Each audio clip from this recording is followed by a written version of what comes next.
வணக்கம். இன்றைய முக்கிய செய்திகள்.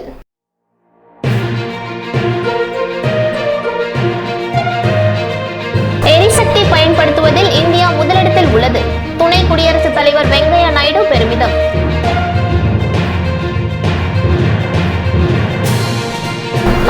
மையங்களில் நீட் தேர்வு 7123 பேர் எழுதினார்கள்.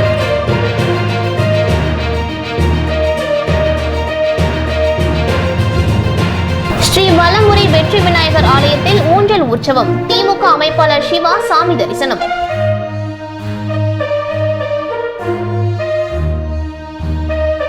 சிறந்த திரைப்படமாக தேன் தேர்வு. 24ஆம் தேதி விருது அளித்தது புதுச்சேரி அரசு.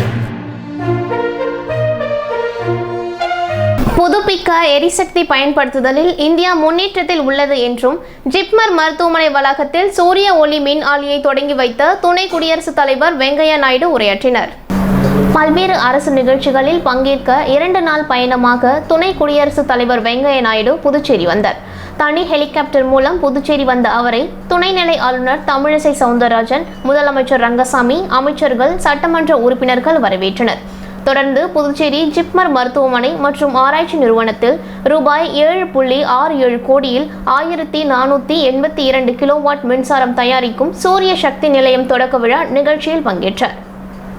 சூரிய மின் உற்பத்தி கூரை அமைப்பதற்கு ஜிப்மர் வளாகத்தில் உள்ள 15 மருத்துவமனை மற்றும் விடுதி கட்டிடங்கள் பயன்படுத்தப்பட்டு அதில் மேல் கூரையில் அமைக்கப்பட்டுள்ள மின் ஆலையை குடியரசு துணைத் தலைவர் வெங்கையா நாயுடு தொடங்கி வைத்தார்.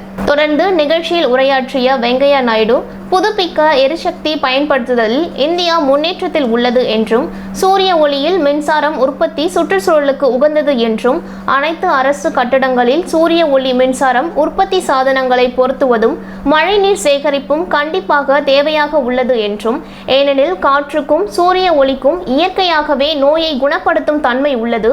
புதிய கட்டடங்களில் இதை செய்ய வேண்டும் என பேசினார். ஜிப்மர் மருத்துவமனை வளாகத்தில் உள்ள அப்துல் கலாம் கலையரங்கத்தில் நடைபெற்ற இந்த துவக்க நிகழ்ச்சியில் துணைநிலை ஆளுநர் தமிழிசை சவுந்தரராஜன், முதலமைச்சர் ரங்கசாமி, பாராளுமன்ற உறுப்பினர்கள், ஜிப்மர் இயக்குநர் உள்ளிட்ட மருத்துவர்கள் பங்கேற்றனர். தொடர்ந்து நாளை பொறியியல் கல்லூரியை பல்கலைக்கழகமாக தரம் உயர்த்தும் நிகழ்ச்சியும், அதனைத் தொடர்ந்து புதுச்சேரி மத்திய பல்கலைக்கழகத்தில் நடைபெறும் விழாவிலும் குடியரசு துணைத் தலைவர் Venkaiah Naidu பங்கேற்கின்றார். COVID also taught us many lessons for our health systems and infrastructure. I wish to highlight one aspect. COVID brought forth that ventilation in our buildings, ventilation. Air circulation and adequate sunlight are gifts of nature that are also critical in maintaining our health. Fresh air and sunlight are natural disinfectants. Our ancestors understood this. It reflected in their planning and construction of houses. We must learn from these practices and create living and working spaces with an ample ventilation and a natural light. Let us take this key lesson from the pandemic. This is very important. Light, sunlight, air circulation. This used to be part of our architecture. But unfortunately, we started following Western model and then everything is closed, including mind also. That's not helped us. We have seen how people are affected in urban areas most. புதுச்சேரியில் 14 மையங்களில் நடைபெற்ற NEET தேர்வை 7123 மாணவ மாணவிகள் எழுதினர். உடல் வெப்ப பரிசோதனை செய்த பின்பே மாணவர்கள் தேர்வு அறைக்குள் அனுமதிக்கப்பட்டனர். தேர்வுக்கு விண்ணப்பித்த மாணவர்கள் அனைவரும் நேரத்திற்கு வர வேண்டும் என்பதற்காக நீட் தேர்வானது பிற்பகல் 2 மணிக்கு தொடங்கியது. அந்த வகையில் புதுச்சேரியில் உள்ள காலாப்பட்டு கேந்திர வித்யாலயா பள்ளி, முத்தியால்பேட்டை வாசவி இன்டர்நேஷனல் பள்ளி, வில்லியனூர் ஆச்சாரியா கல்லூரி, ஐயங்குட்டிப்பாளையம் விவேகானந்தா CBSE பள்ளி, மணக்குள விநாயகர் பொறியியல் கல்லூரி, Manakula Vinayagar institute of technology உள்ளிட்ட 14 மையங்களில் நீட் தேர்வு நடைபெற்றது. புதுச்சேரி மையங்களில் புதுவை, கடலூர், விழுப்புரம் உள்ளிட்ட மாவட்டங்களைச் சேர்ந்த 7123 மாணவ மாணவிகள் தேர்வு எழுதினர். கொரோனா வழிமுறைகளை பின்பற்றப்பட்டது. தேர்வெழுத வருவோரின் உடல் வெப்பநிலை, இரத்த ஆக்சிஜன் அளவு ஆகியவை பரிசோதிக்கப்பட்டும் மாணவர்கள் கைகளை கிருமி நாசினி கொண்டு சுத்தப்படுத்திய பிறகே தேர்வு அறைக்குள் அனுமதிக்கப்பட்டனர். புதுச்சேரி வாசவி இன்டர்நேஷனல் பள்ளியில் நடைபெற்ற நீட் தேர்வு ஏற்பாடுகளையும் தேர்வு மையத்தை துணைநிலை ஆளுநர் தமிழிசை சவுந்தரராஜன் நேரில் சென்று பார்வையிட்டு ஆய்வு மேற்கொண்டார்.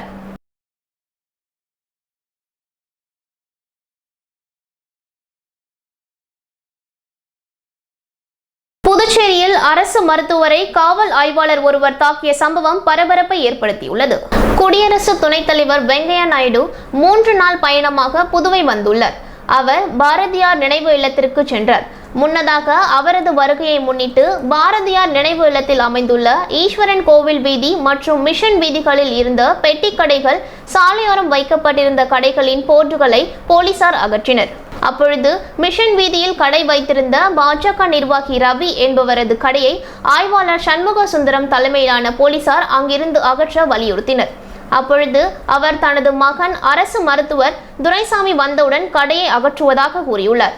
அவர் தனது மகனுக்கு போன் செய்ததும் துரைசாமி அங்கு வந்துள்ளார். அதற்குள் போலீசார் கடையை வாகனத்தில் ஏற்றியுள்ளனர்.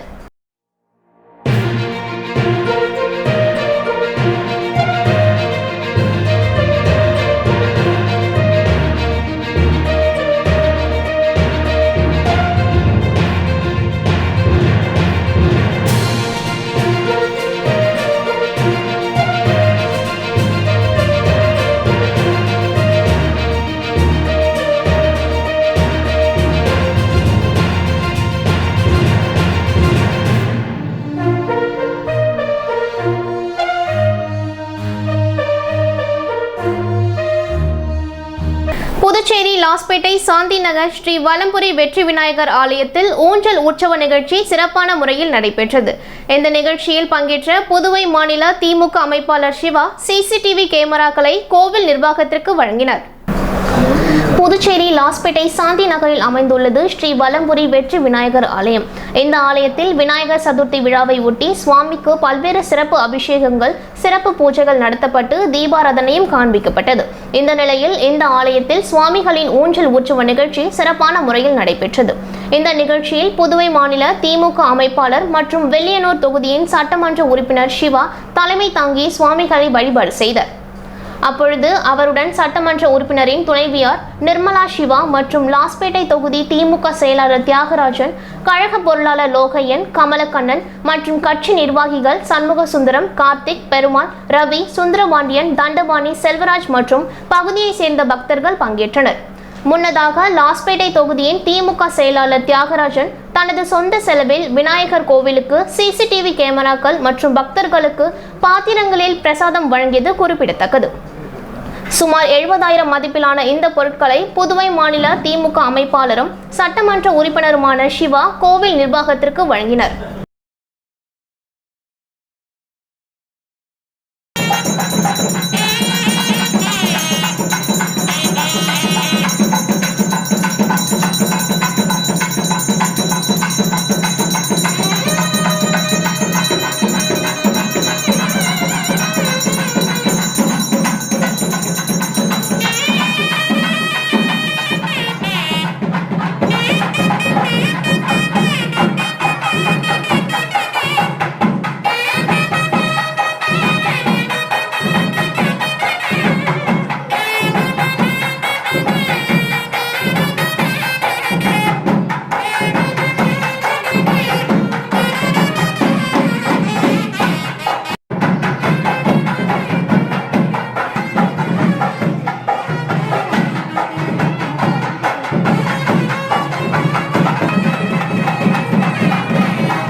செய்திகள் மீண்டும் தொடரும்.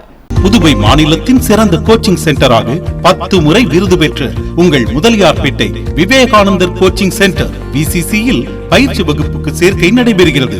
Popular centre for success since 1989. மாணவர்கள் மற்றும் மாணவிகளுக்கு தனித்தனியே பயிற்சி வகுப்புகள் நடைபெறுகிறது.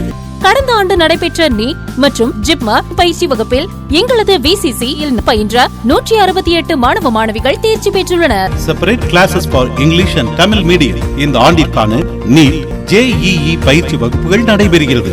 NEET JEE Delhi study materials இலவசமாக வழங்கப்படும். ஜோதிலட்சுமியோடைய ஃபாதர் நான் பேசுறேங்க. என்னுடைய பொண்ணு வந்து 10th ஸ்டாண்டர்ட்ல 500 மார்க்குக்கு 499 எடுத்து மாநிலத்தில் 2ஆம் இடம் பிடித்துள்ளார்கள். கொண்டு வந்திருக்கு. எல்லாருக்கும் நன்றி தெரிவித்துக். என் பேர் ஜோஸ்பின். டியூஷன் சென்டருக்கு இவன் 2வது ஸ்டூடெண்ட்டு. ஏன்னா என்னுடைய ஃபஸ்ட்டு பேரனும் இங்கே தான் படித்தான். அதுக்கு ஃபஸ்ட்டு நாங்கள் நன்றி சொல்லணும். விசாரிச்சுட்டு இதுதான் பெஸ்ட்டுன்னு சொன்னதுனால இங்கே கொண்டாந்து விட்டோம். இவனுடைய ஃப்யூச்சரில் இவனும் பயாலஜி எடுத்து இப்போ ஒரு டாக்டர் ஆகணும்னு எய்ம் பண்ணின்னு இருக்கிறான். அதுக்கு வந்து சாரோட பிளெஸிங்ஸ் தான் முக்கியமான காரணமாக இருக்கும்னு நாங்கள் நம்புகிறோம். நன்றி. நான் ரூஹ்னோட அம்மா. என் பொண்ணு கவர்மெண்ட் ஸ்கூலில் படிக்கிறா. இங்கே VCCயில் சேர்த்ததுனால அவள் ஸ்கூல் ஃபஸ்ட்டு வந்து ஸ்டேட் லெவலில் 3rd வந்தா. அந்த சாருக்கு ரொம்ப நன்றி. வகுப்பில் சேர அணுகவும் VCC Nagarajan Sri Vivekanandar coaching centre and tutorial, Vellalar வீதி, முதலியார்பேட்டை, புதுச்சேரி 4.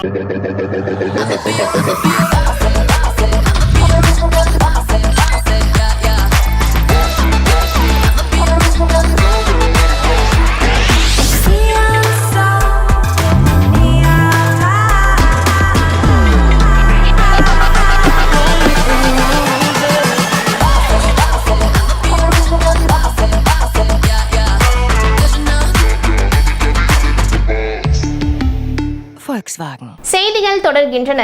மலைவாழ் மக்களின் கண்ணீர் கதையை கருத்தாக கொண்டு எடுக்கப்பட்ட தேன் திரைப்படத்துக்கு புதுச்சேரி அரசின் சங்கரதா சுவாமிகள் விருதுக்கு தேர்வு செய்யப்பட்டுள்ளது. புதுச்சேரி அரசால் ஆண்டுதோறும் திரைப்பட விழா கொண்டாடப்படுவது வழக்கம்.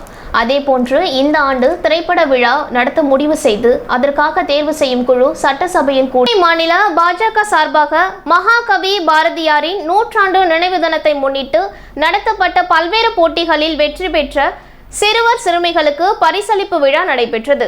புதுச்சேரி மாநிலம் முழுவதும் புரட்சி கவிஞர் மகாகவி பாரதியாரின் நினைவு தினம் புதுச்சேரி மாநில அரசு தரப்பிலும் பல்வேறு அரசியல் கட்சிகள் சார்பாகவும் பல்வேறு தமிழ் அமைப்புகளாலும் அனுசரிக்கப்பட்டது.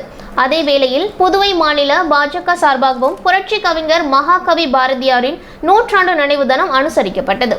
இதையொட்டி புதுவை மாநிலத்தில் உள்ள பல்வேறு சட்டமன்ற தொகுதிகளில் சிறுவர் சிறுமிகளுக்கும் மாணவ மாணவிகளுக்கும் பேச்சு போட்டி, கவியரங்கம், கட்டுரை போட்டி, ஓவிய போட்டி என பல்வேறு விதமான போட்டிகள் நடத்தப்பட்டது. இதில் வெற்றி பெற்ற சிறுவர் சிறுமிகளுக்கும் மாணவ மாணவிகளுக்கும் பல்வேறு விதமான பரிசுகளும் சான்றிதழும் பாஜக சார்பாக வழங்கப்பட்டது. மேலும் இந்த நிகழ்ச்சியில் பாஜக முன்னாள் சட்டமன்ற உறுப்பினர் தங்க விக்ரமன், முக்கிய நிர்வாகி வெற்றி செல்வம் உள்ளிட்ட பலரும் கலந்து கொண்டு சிறப்பித்தனர். பாரதியார் பிறந்த ஊர் எட்டயபுரம். பெற்றோர் திரு சின்னசாமி ஐயர், லக்குமி அம்மாள். பாரதியார் கவி உள்ளம் படைத்தவர், நாட்டுப்பற்று மிக்கவர், பாரதிக்கு தமிழ் பற்று மிகுதி. யாமறிந்த மொழிகளிலே தமிழ் மொழி போல் இல்லாவது எங்கும் காணும் என்று பாடினார். என் போன்ற குழந்தைகளுக்கு ஓடி விளையாடு பாப்பா, நீ ஓய்ந்திருக்கல் ஆகாது பாப்பா, கூடி விளையாடு பாப்பா, ஒரு குழந்தையை வையாதே பாப்பா, காலை எழுந்தவுடன் படிப்பு, பின்பு கனிவு கொடுக்கும் நல்ல பாட்டு, மாலை முழுதும் விளையாட்டு என்று வழக்கப்படுத்திக் கொள்ளு பாப்பா என்று பாடினார். வாழ்க்கைக்கும் ஒரு அறிவுரை கவிதை எழுதியுள்ளார் பாரதியார். பூட்டை திறப்பது கையாலே, நல மனம் திறப்பது மதியாலே, பாட்டை திறப்பது பண்பாலே, என்பது வீட்டை திறப்பது பெண்ணாலே, ஏட்டை திணிப்பது கையாலே, மன வீட்டை திணிப்பது மெய்யாலே, வெட்டை எடுப்பது வில்லாலே, அன்பு கோட்டை பிடிப்பது சொல்லாலே, காற்றை அடிப்பது மனதாலே, அன்பு காய்த்தை காவது செய்காலே. புதுச்சேரி சின்ன சுப்பராய பிள்ளை வீதியில் அமைந்துள்ள மணி முத்துமாரியம்மன் ஆலயத்தில் புதிய நிர்வாகிகள் பதவியேற்றுக் கொண்டனர். புதுச்சேரி குபேர் பஜார் பின்புறம் சின்ன சுப்பராய பிள்ளை வீதியில் அமைந்துள்ள அருள்மிகு ஸ்ரீ மணி முத்துமாரியம்மன் ஆலயத்தின் புதிய நிர்வாகிகள் பதவியேற்பு விழா நடைபெற்றது. இதில் அம்மனுக்கு சிறப்பு அபிஷேகம் மற்றும் அலங்காரம் செய்யப்பட்டு மகா தீபாராதனை காட்டப்பட்டது. அதனைத் தொடர்ந்து விநாயகர் சதுர்த்தியை முன்னிட்டு ஆலயத்தில் அமைந்துள்ள விநாயகர் சிலைக்கு சிறப்பு பூஜைகள் நடைபெற்றது. அதனைத் தொடர்ந்து புதிய ஆலய நிர்வாகிகள் பதவியேற்பு விழா நடைபெற்றது. இதில் தலைவராக ரவுல், துணைத் தலைவராக பாஸ்கர், செயலாளராக பூவழகன், செல்லப்பன், வேல்முருகன், மீனாட்சி சுந்தரம், பொருளாளராக குமார், வேலுசாமி, ஏழுமலை, உறுப்பினர்களாக முத்துரங்கன், புண்ணியமூர்த்தி, முரளிதரன் உட்பட நிர்வாகிகள் பலர் பதவியேற்றுக் கொண்டனர். புதிதாக பதவி ஏற்றுக்கொண்ட நிர்வாகிகளுக்கு ஆலய நிர்வாக குழு சார்பில் சால்வை அணிவித்து வாழ்த்து தெரிவிக்கப்பட்டது.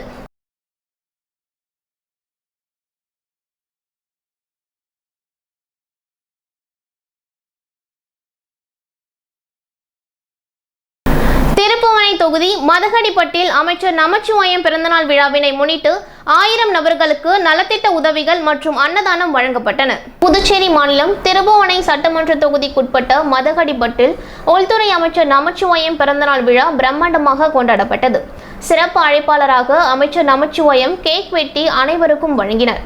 முன்னதாக மதகடிப்பட்டு 4 முனை சந்திப்பிலிருந்து விழா நடைபெறும் இடத்திற்கு செண்டை மேளம், பேண்ட் வாத்தியம் முழங்க வான வேடிக்கைகளுடன் ஊர்வலமாக அழைத்து வரப்பட்டார். தொடர்ந்து அமைச்சர் அவர்கள் விழாவிற்கு வந்திருந்த பெண்களுக்கு புடவைகளும், ஆண்களுக்கு வேட்டிகளும் மற்றும் ஏழை எளிய மக்களுக்கு 5 கிலோ அரிசியும் வழங்கினர். தொடர்ந்து 1000 பேருக்கு அறுசுவை அசைவ விருந்து நிகழ்ச்சியை துவங்கி வைத்தார்.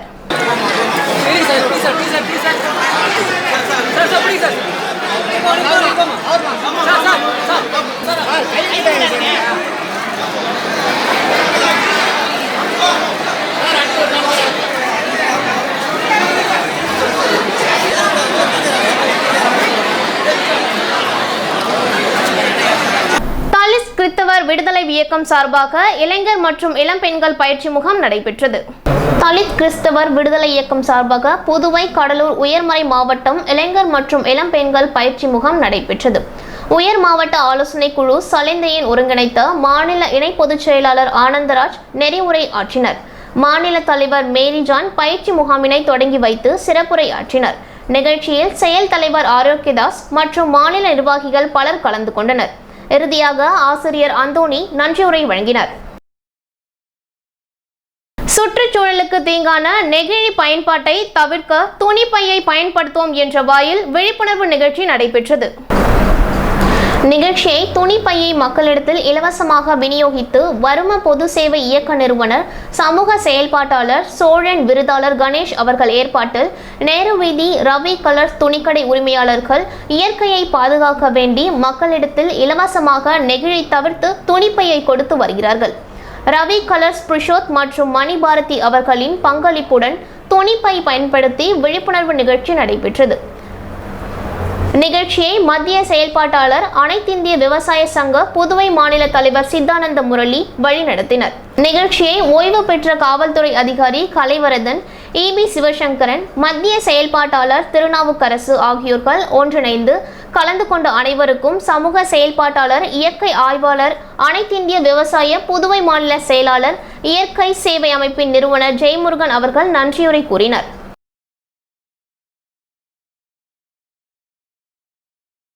தேசிய இந்து திருக்கோவில்கள் ஃபவுண்டேஷன் சார்பில் உலக மக்கள் நலன் வேண்டி தமிழகம் மற்றும் புதுச்சேரியில் பல்வேறு மாவட்டங்களில் உள்ள ஆலயத்தில் கஜ பூஜை நடைபெற்றது. மணக்குள விநாயகர் கோவில் லட்சுமி, திருநல்லா பிரணாம்பிகை, திருச்செந்தூர் முருகன், திருக்கோவில் தெய்வானை திருக்கடையூர் அபிராமி, தென்காசி சங்கரன் கோமதி, மயிலாடுதுறை மயூரநாதர் கோவில் அபயாம்பிகை, ஸ்ரீவில்லிபுத்தூர் ஆண்டாள் கோவில் யானை ஆண்டாள் ஆகியோருக்கு சதுர்த்தியை முன்னிட்டு நமது உழவார பணி குழுவின் சார்பாக கஜ பூஜை நிகழ்ச்சி சிறப்பாக ஈசன் அருளால் நடைபெற்றது. அது சமயம் நிர்வாகிகள், பக்தர்கள் திரளானோர் கலந்து கொண்டனர்.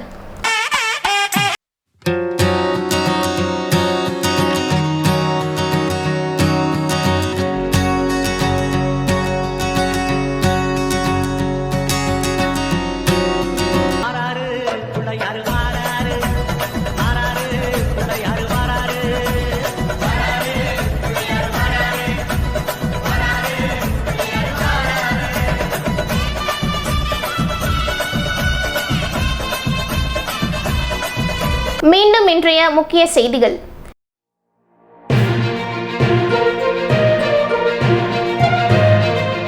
எரிசக்தி பயன்படுத்துவதில் இந்தியா முதலிடத்தில் உள்ளது. துணை குடியரசுத் தலைவர் வெங்கையா நாயுடு பெருமிதம்.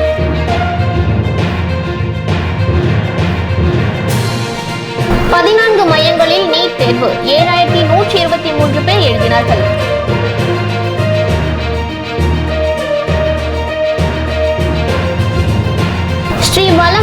வெற்றி விநாயகர் ஆலயத்தில் ஊஞ்சல் உற்சவம். திமுக அமைப்பாளர் சிவா சாமி தரிசனம்.